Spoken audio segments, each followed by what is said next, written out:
You're listening to the Doctors In podcast from martinclinic.com. Although we share a lot of practical and, in our opinion, awesome information, what you hear on this podcast is not intended to diagnose, cure, treat, or prevent any disease. It's strictly for informational purposes. So enjoy.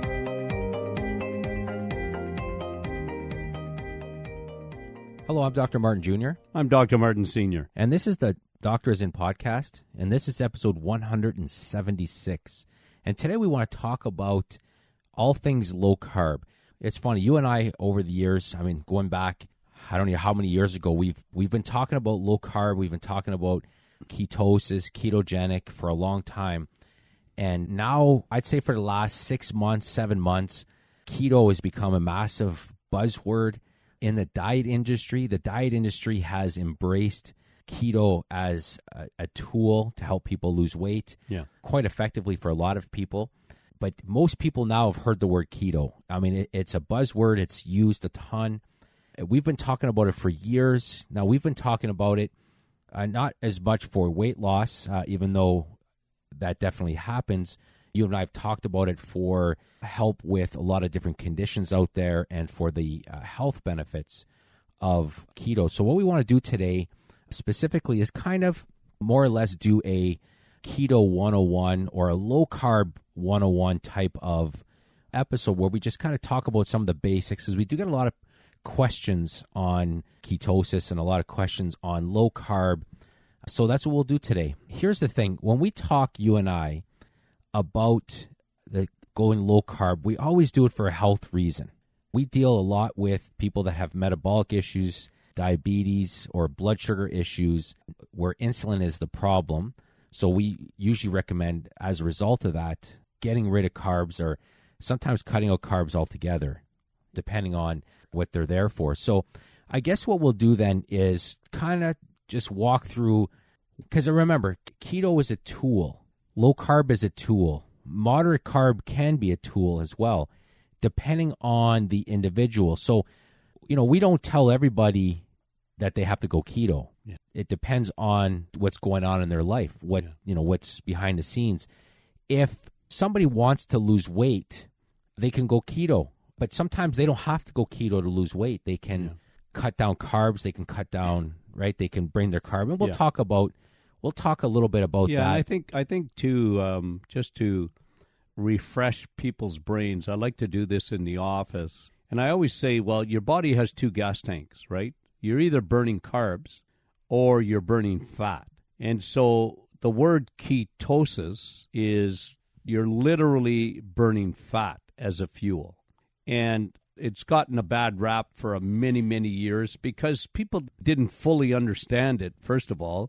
And it seemed to go against the grain of nutrition, and that is we lived in a world for many, many, many years of a balanced diet, and it really wasn't balanced, but they talked about a balanced diet. Well, that's what they think. They talk about a balanced diet, yet if you broke down the diet, it's like 60% carb, right? Yeah. It's 10 to 15% protein and 10 to 15% whatever of and so fat. Ketosis really is just if you keep your carbs down low enough, your body will literally change gas tanks and start burning fat. It's simple. And you've mentioned it. Ketosis is a normal metabolic process. Mm-hmm. It's normal. And what happens when the body does not have enough glucose for energy, which is where it gets carbs break down into, everything breaks down to glucose, but carbs break down into glucose quickly. So when you don't have enough glucose for energy, it starts to burn stored fats instead. Mm-hmm. And when it does that, it results in a buildup of acids called ketones in the body.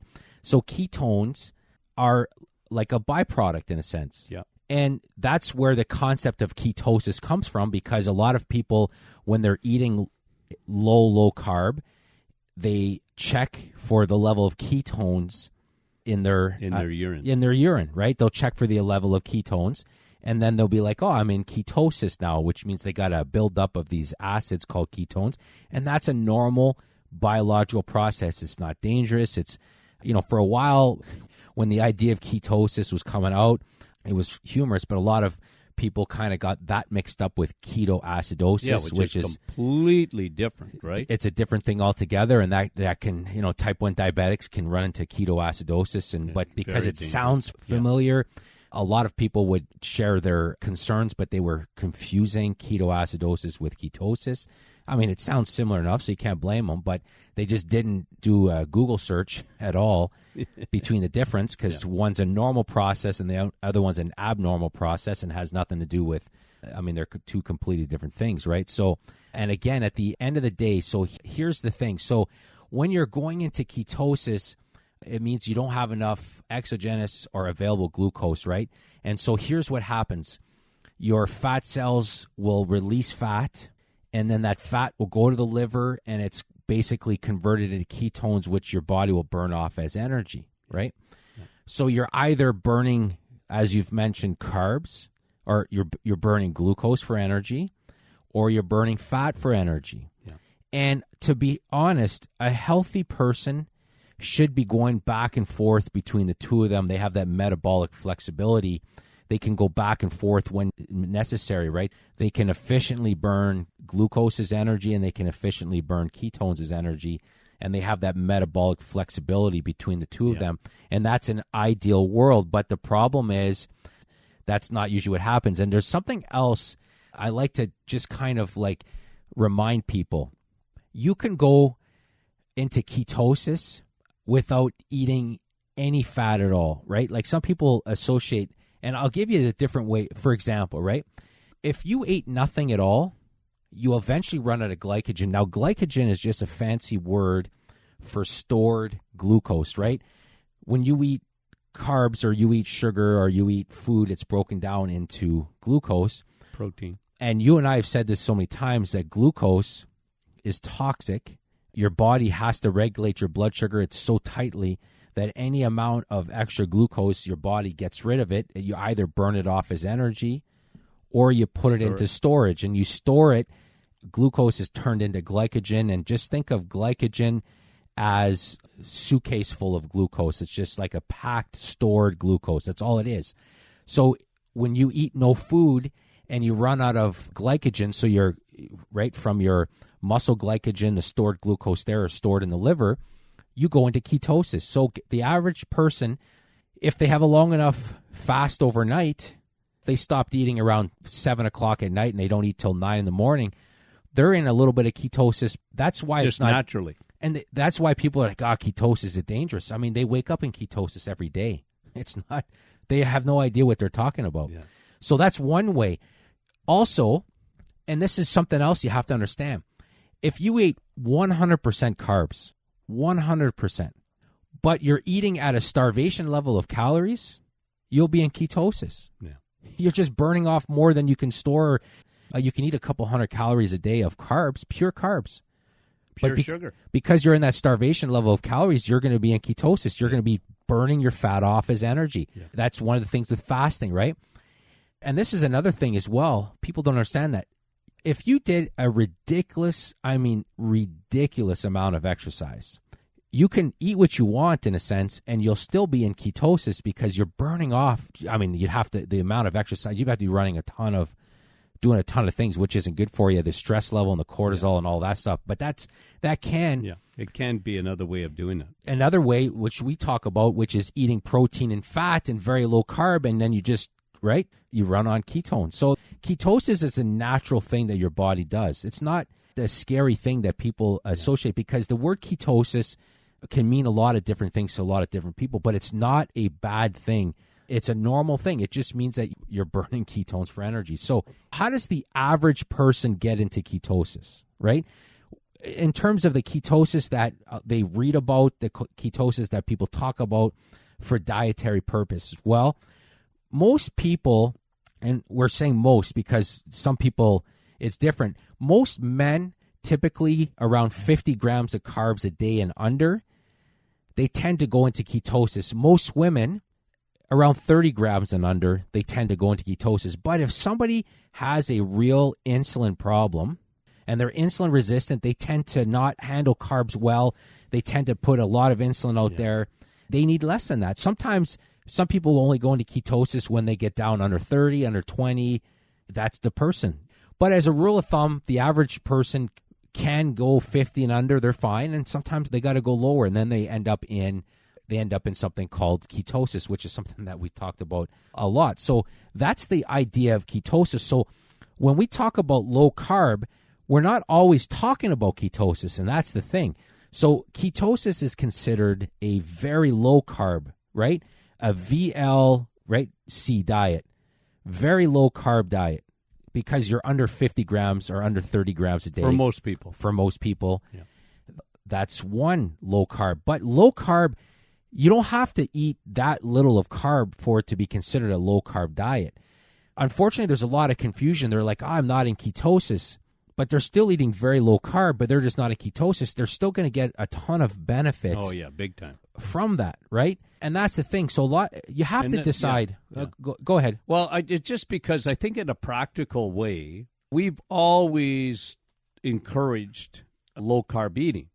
The reasons are legion. I mean, there are just so many good reasons to do it.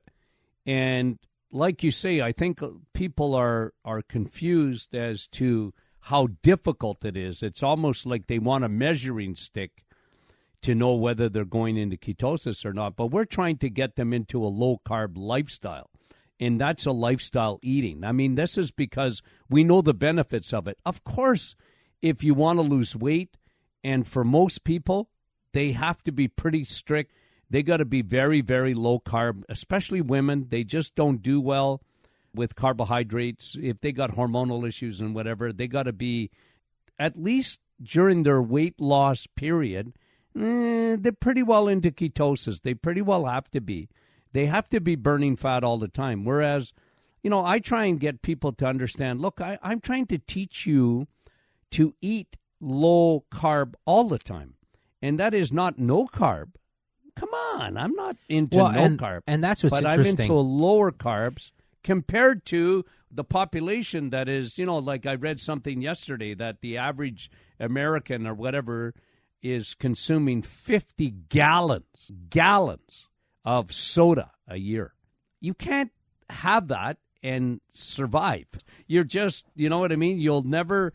Well, and I think to help people to kind of further explain what you're saying is that you and I, we've come up with, years ago, again, we wrote a book, Serial Killers, and we've turned it into a program that we use for people, and it's a program, and in there we talk about the individual carb tolerance that a person has, because the reality is there's a lot of reasons why somebody else can handle more carbs than another person, right?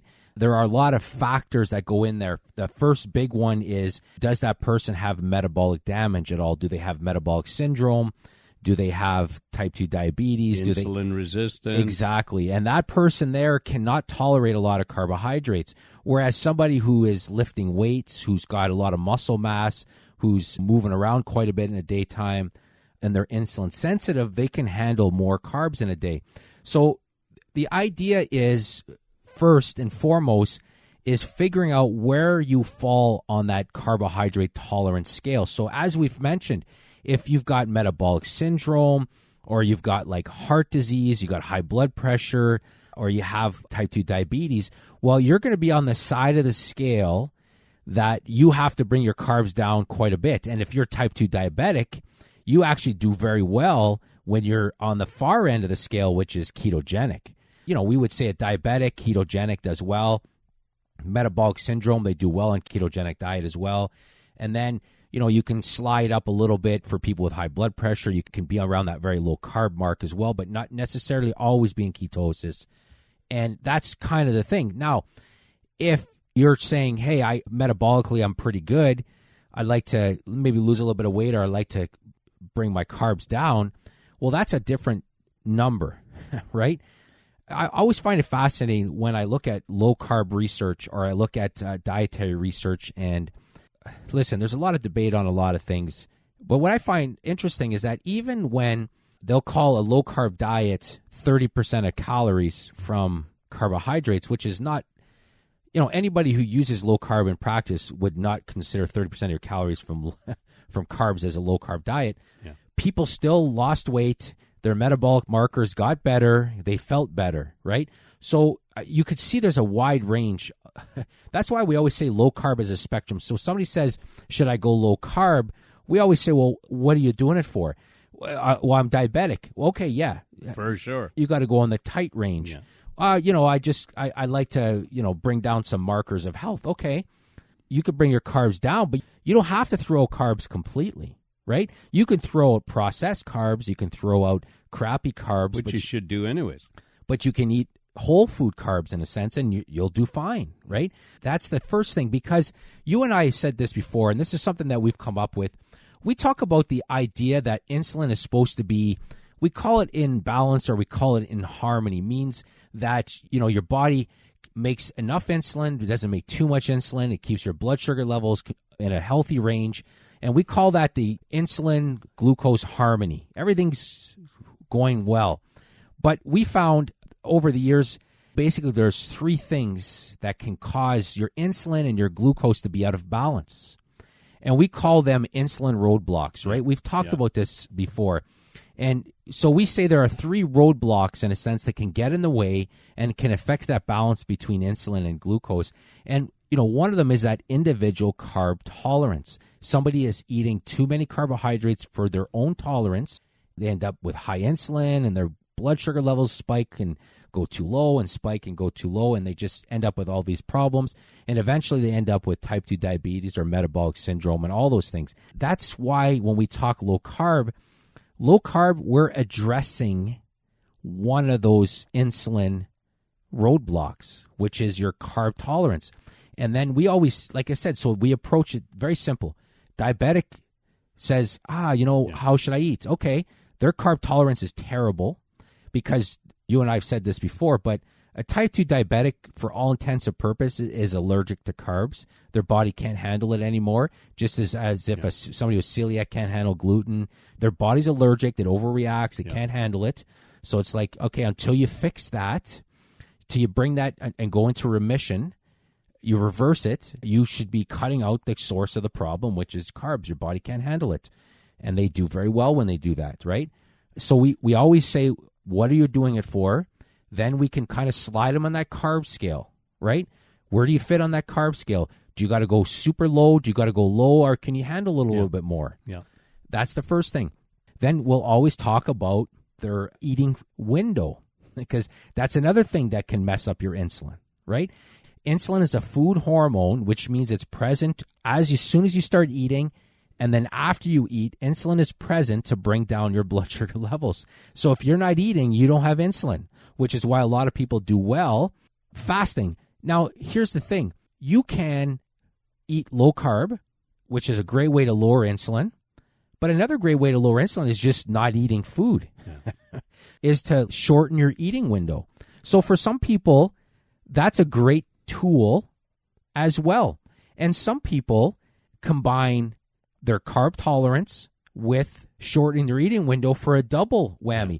So they're shortening the amount of hours they eat in a day. And when they do eat, they're eating low carb. So they're getting almost double benefits, and they do fantastic. Yeah. And science has really shown that there's many, many advantages to eating within a window of time, right? Because if you look at old nutritional books, I've been what's around that a new long study time. that just came out? One that very recent, eh? Yeah, Mm-hmm. on breakfast. Yeah. They always said, right, if you, brought to you by the cereal companies, right?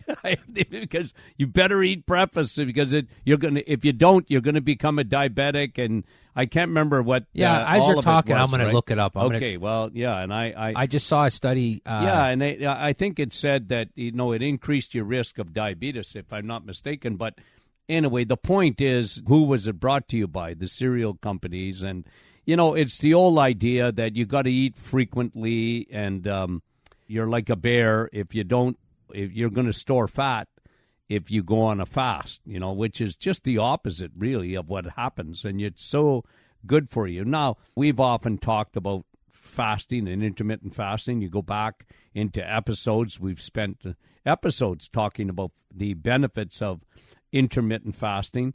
and some people do it differently. Diabetics ordinarily will do better eating in the morning, and then they ending their day a little earlier food-wise, and then don't snack at night, and they can intermittent fast, and they usually do very well, right?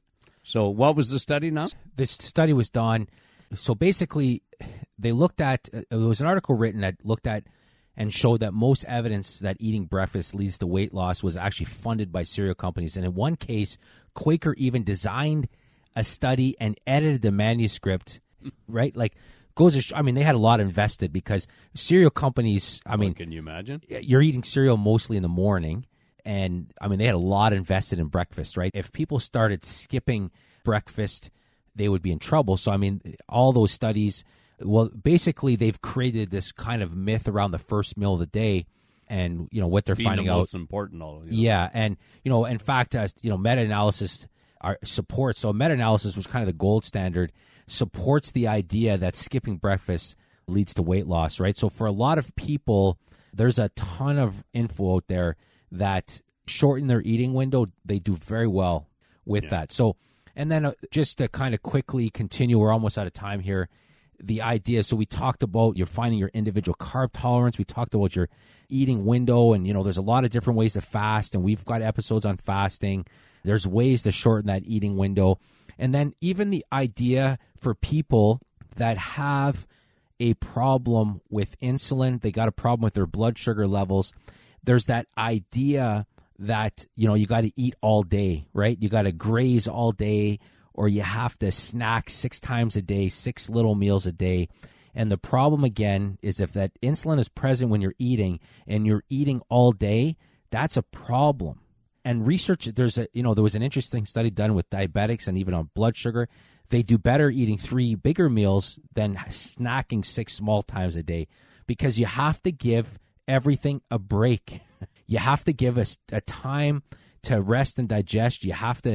So the idea, again, of eating a ton of food throughout the day, you can imagine where that most likely came from. People that do really well eating 6 times a day are generally metabolically healthy to begin with. Yeah, they can get away with it.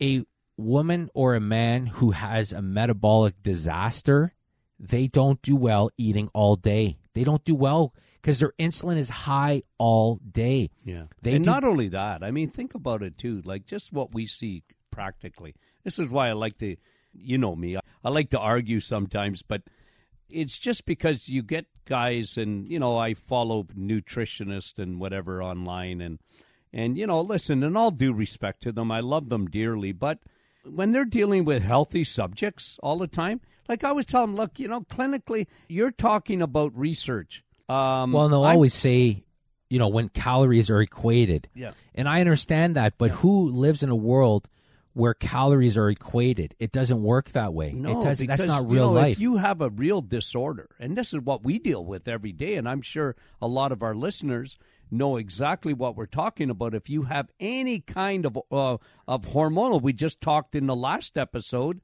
about the thyroid, and we talked in many episodes about estrogen and all the things, adrenals, cortisol, blah blah blah.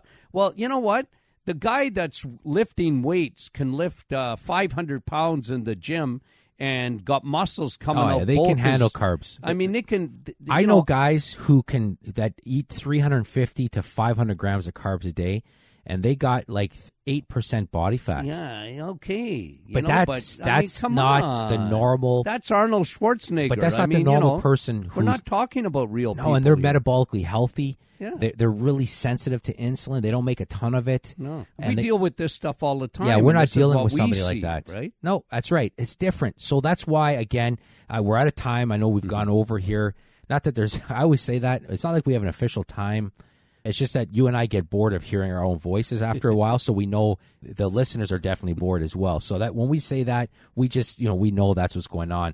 But again, when it comes to low carb, always ask, what are you doing it for? Are you metabolically healthy? If you're unhealthy, then you got to go on the low end of the carb scale. Yeah. Then you want to figure out your eating window. You want to also bring down the amount of times you eat in a daytime. And that's how you become metabolically healthy. That's how you fix a lot of the issues nutritionally. Yes, absolutely. With food that that the average person would have problems with. Again, we want to thank you for listening and have a great day. Thanks for listening to the Doctor is In podcast from martinclinic.com. If you have any questions, you can reach us at info@martinclinic.com. If you're not a newsletter subscriber, you can head to our website and sign up for free. We also have a private Facebook group that you can join. It's a community of awesome people. Finally, I do a Facebook Live every Thursday morning at 8:30. Join us again next week for a new episode.